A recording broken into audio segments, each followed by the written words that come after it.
अब हम बढ़ते हैं अगले क्वेश्चन की तरफ, जो कि है 41st क्वेश्चन। ठीक है, तो आई होप आपको कोऑर्डिनेट ज्योमेट्री की थोड़ी फील आ रही है, एंड धीरे धीरे I will not keep on repeating the trivial things. ठीक है, तो 41st question is again a very direct question. तो आपको एंगल पता करना है between two lines whose direction numbers are given by this. ठीक है ना। अब this is a direct question from 3D geometry. पहली बात तो अगर आपको एक लाइन के डायरेक्शन नंबर्स दिए हैं, है ना, डायरेक्शन नंबर्स यानी आपके डायरेक्शन रेशियोज जिनकी बात होती है 3D ज्योमेट्री में पहली बारी, है ना। The first thing that you learn in 3D geometry is direction ratios. ठीक है, तो पहली बात तो आपको डायरेक्शन रेशियोज जो दिए हुए हैं, तीन कोऑर्डिनेट्स दिए हुए हैं, मतलब जो लाइनों की बात हो रही है, those are lines in 3 dimensions.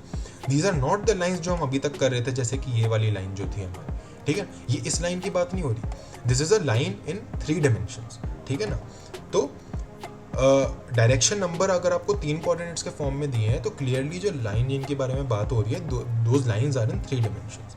हम 3 डायमेंशनल लाइन दिखती कैसी है, वो ऐसी दिखती है, x माइनस x1 ओवर ये जो डायरेक्शन रेशियो दिया होता है पहला वाला, this is equal to y1 minus y1 over something is equal to z minus z1 over something. ठीक है ना। तो this is the form of the equation of a line in 3 dimensions. ठीक है, तो क्लियरली आपको डायरेक्शन नंबर्स दोनों line के दिए हुए हैं, तो दोनों लाइनों का ढांचा कैसा होगा, है ना। तो अगर पहली लाइन की बात करूँ तो वो ऐसी दिखेगी। I don't know what is x1 y1 z1, वो तो मैंने ऐसे ही बोलने के लिए रख दिया, but the lines will look something like this, L1 and L2 will look something like this, and you have the direction numbers given, और डायरेक्शन नंबर्स ही हम डिनोमिनेटर में लिखते हैं, जो कि है √3 माइनस 1 माइनस √3 माइनस 1 एंड 4, और यहाँ पर है माइनस √3 माइनस 1 √3 माइनस 1 एंड 4। ठीक है ना। तो ये लाइन की इक्वेशंस हैं 3D में, एंड आपको डायरेक्शन रेशियोज दिए हुए हैं। आपको इन दोनों लाइन के क्या पता करना है, दोनों के बीच का जो एंगल बन रहा है वो पता करना है। ठीक है ना। तो अगर आपको इतना ये सब भी नहीं पता कि लाइन की इक्वेशन ऐसी लिखी जाती है 3D में, आपको ये भी नहीं पता, आपको इतना तो पता है ना कि जब बोला जा रहा है कि दो लाइन के डायरेक्शन नंबर्स हैं ये, है ना, कि पहली लाइन के डायरेक्शन नंबर्स हैं ये एंड दूसरी लाइन के ये, इसका सीधा सीधा मतलब ये है कि जो लाइन L1 है, it is pointing in this direction. अगर आप i कैप j कैप और k कैप यानी आप x y z कोऑर्डिनेट्स के टर्म्स में बात करोगे, तो the direction of the line is in this form, √3 minus 1 i cap plus minus √3 minus 1 j cap plus 4 k cap. मतलब जब मैं बोल रहा हूँ कि किसी भी चीज़ के डायरेक्शन ये है, डायरेक्शन नंबर्स मतलब इसकी डायरेक्शन ही है, डायरेक्शन ये मतलब कि पूरी एक्स वाई जी स्पेस में the line will be pointing in this direction in terms of I cap J cap and के कैप। ठीक है ना। सिमिलरली जो लाइन L2 है, it will be pointing in this direction. ठीक है ना। तो डायरेक्शन नंबर से आपको और कुछ नहीं, आपको ये वेक्टर्स दिखने चाहिए। तो the question is now not of 3D geometry. अब आपको दो लाइंस के बीच का एंगल नहीं, आपको इन दोनों वेक्टर्स के बीच का एंगल पता करना है। और वो तो आप जानते हैं कि किन्हीं भी दो वेक्टर्स के बीच का एंगल कैसे पता करते हैं, आप उनका डॉट प्रोडक्ट ले लो, है ना। तो L1 का डायरेक्शन जो है वो ऐसे दी जा रही है, L2 की डायरेक्शन ऐसे दी जा रही है आई कैप जे कैप में के कैप में। तो आप L1 डॉट L2 करोगे तो आप आई कैप और जे कैप और के कैप के टर्म्स को मल्टीप्लाई कर लो इंडिविजुअली, तो आपके पास क्या आएगा, √3 minus 1 into minus √3 minus 1 plus minus √3 minus 1 into √3 minus 1 plus 16। इसको सॉल्व करोगे आप तो आपके पास 12 आएगा। So the dot product of all these components आपने जो लिया L1 L2 का, वो 12 आ गया। ठीक है ना। अब अगर आप मॉड्यूलस लो L1 का, है ना, यानी ये जो वेक्टर है, ये जो डायरेक्शन वेक्टर है इस लाइन L1 का, इसका अगर आप मॉड्यूलस लोगे, मैग्नीट्यूड लोगे मतलब इसका, तो वो क्या आएगा। मैग्नीट्यूड लेना आप जानते हैं कि आप तीनों कंपोनेंट्स को स्क्वायर करके ऐड करो और फिर रूट ले लो, तो आपके पास क्या आ जाएगा इससे, √24। और L2 का भी जो मॉड्यूलस है, that is the magnitude of L2 is also equal to √24, है ना। अब by definition of dot product you know that L1 dot L2 is defined to be mod of L1 into mod of L2 into cos theta, और ये cos theta में theta ही है जो angle आपको पता करना है। This cos theta में जो थीटा है, this is the angle between the two vectors, that is the angle between the two lines, because एक लाइन भी तो उसी वेक्टर के अलॉन्ग ही तो पॉइंट करती है। तो और कुछ नहीं करना, आपको इस इक्वेशन में रख देनी है वैल्यूज। तो L1 डॉट L2 तो आपने निकाल ही दिया सेपरेटली 12, है ना। मॉड L1 और मॉड L2 तो आपके पास आ गया √24 और cos थीटा हमें पता करना ही है। तो cos थीटा आपके पास क्या आ जाएगा, 12/24 which is equal to half, यानी cos थीटा की वैल्यू आपके पास हाफ आ गई। तो cos थीटा हाफ कब होता है, देखो थीटा के ऐसे तो बहुत सारी वैल्यूज हो सकती हैं हाफ पे, बट अगर मैं किन्हीं दो चीज़ों का एंगल के बारे में बात करूँ तो यूजुअली हम उनके बीच का जो अक्यूट एंगल होता है ना उसकी बात ही करते हैं। तो अगर cos theta is equal to half तो theta is simply equal to π/3, ठीक है ना। तो that is your correct answer which also matches with options. बाकी ऑप्शन तो मैच कर भी नहीं रहे वैसे भी, तो π/3 is the only right answer of this question, ठीक है। So the angle between these two lines is basically π/3। तो और कुछ नहीं करना आपको, डायरेक्शन नंबर्स डायरेक्शन रेशियो से कंफ्यूज नहीं होना। डायरेक्शन नंबर और डायरेक्शन रेशियोज का सिंपली मतलब ये कि कोई भी चीज़ किस डायरेक्शन में पॉइंट कर रही होगी। तो अगर किसी चीज़ के डायरेक्शन नंबर्स आपको दिए हुए हैं √3 - 1, -√3 - 1, 4, इनका मतलब और कुछ नहीं, these are the i cap, j cap and k cap components of the given vector जो कि उस लाइन के डायरेक्शन में है, ठीक है ना। सो आपको और कुछ नहीं देखना, लाइन के बीच का एंगल पूछा गया है आपको क्वेश्चन में, टेक्निकली कुछ नहीं पूछा आपको, दो वेक्टर्स के बीच का एंगल पता करने को बोला गया जो आप जानते हैं कैसे करते हैं, ठीक है ना। तो ये आपके पास आ गया π/3। अब हम बढ़ते हैं अगले क्वेश्चन की तरफ जो कि है 42nd question. Again 42nd question is kind of a direct question only and it's based on the theory of length of perpendicular from a given point to a given, इस केस में क्या दिया है हमको, लाइन दी है, plane दी है, इस case में हमको एक प्लेन दी है, ठीक है ना।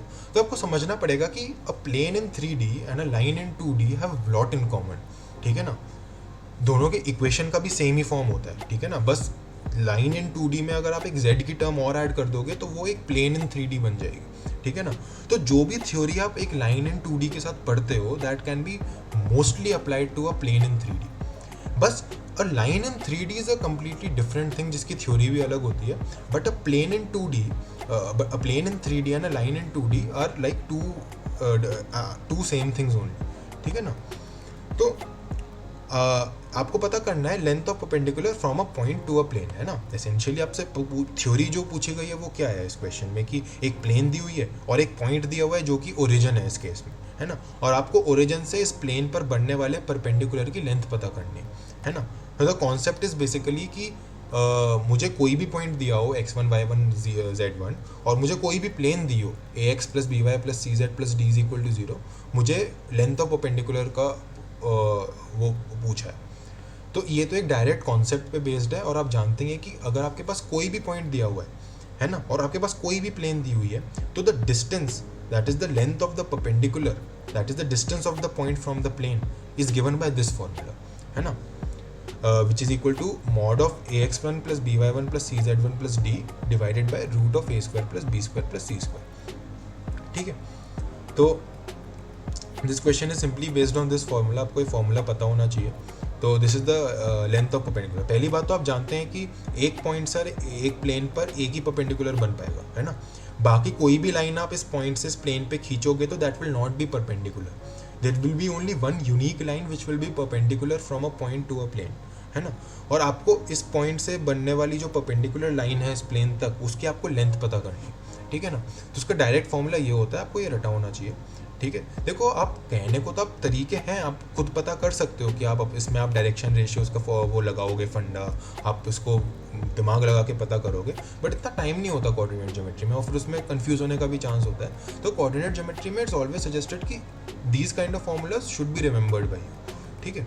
तो फॉर्मूले को याद रखने का क्या तरीका, ये ax1 + by1 + cz1 का + d का क्या मतलब है कि मैंने इस पॉइंट को इस प्लेन के अंदर डाल दिया, इस पॉइंट को मैंने इस प्लेन के अंदर डाल दिया, यानी इस पॉइंट के कोऑर्डिनेट्स मैंने सब्स्टिट्यूट कर दिए प्लेन में x y z की जगह, ठीक है। तो ये आ गया, और divided by root of a² + b² + c², है ना। तो कॉमनैलिटीज तो आपको दिखेंगी फॉर्मूला में। अब मान लो कि क्वेश्चन होता कि length of perpendicular from a point to a line होता, ठीक है। तो यहाँ पर बस ये z वाली टर्म नहीं आती, आपके पास आ जाता formula ax1 + by1 + c and divided by root of a² + b², बस, ठीक है ना। तो कोई भी फॉर्मूला जो पॉइंट और प्लेन के साथ है, it can be easily converted to a formula for point to a line. तो ये सब मैं आपको बातें बता रहा हूँ, मेरे को क्वेश्चन तो आप सोल्यूशन तो देख ही लोगे, but these things are not usually discussed in classrooms, ठीक है। तो इस तरीके से आप फॉर्मूले को याद रखना भी सोचो, आप कनेक्ट करना भी सोचो वेरियस फॉर्मूलेज को विद ईच अदर, ठीक है। सो फॉर्मूला को याद रखने का तरीका यही है कि पॉइंट को लाइन में डालो, पॉइंट को या लाइन में डालो या प्लेन में डालो, and divided by root of a² + b² या फिर root of a² + b² + c², depending upon whether line की बात हो रही है या प्लेन की बात हो रही है, तो बस आपने फॉर्मूला अप्लाई किया। अब इस केस में इतनी अच्छी बात है कि आपको ओरिजिन दिया है पॉइंट, है ना, आपको डिस्टेंस पता करना है इस प्लेन का ओरिजिन से, है ना। तो ओरिजिन डालोगे तो आपके पास ये जो ax1 प्लस by1 और cz1 है ये तो 0 0 आ जाएगा, because x1 y1 and z1 तो 0 हो गए, है ना। तो ये सब 0 0 0 हो जाएंगे। बचेगा क्या आपके पास, -1 बचेगा आपके पास कांस्टेंट टर्म। अगेन इसमें 1 यहाँ पर दिया हुआ है, आपको 1 को वहाँ पर भेजना है, because ax plus b y plus c z plus d होता है, तो 1 को आपको उधर भेजना है, तो इसलिए d की वैल्यू -1 होगी, ठीक है।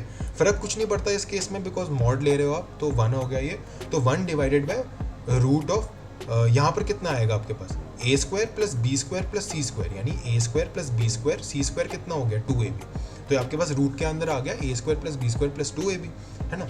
तो a square plus b square plus 2ab तो आप जानते ही हो कि वो a प्लस बी का होल स्क्वायर होता है, और होल स्क्वायर और रूट कट गया, तो finally the distance that you get is 1 over root of, अच्छा तो square root of a plus b का होल स्क्वायर कितना होगा, mod of a plus B होगा। ये मैंने आपको पहले अलजेब्रा में भी बताया है कि root of x square is mod x, not just x.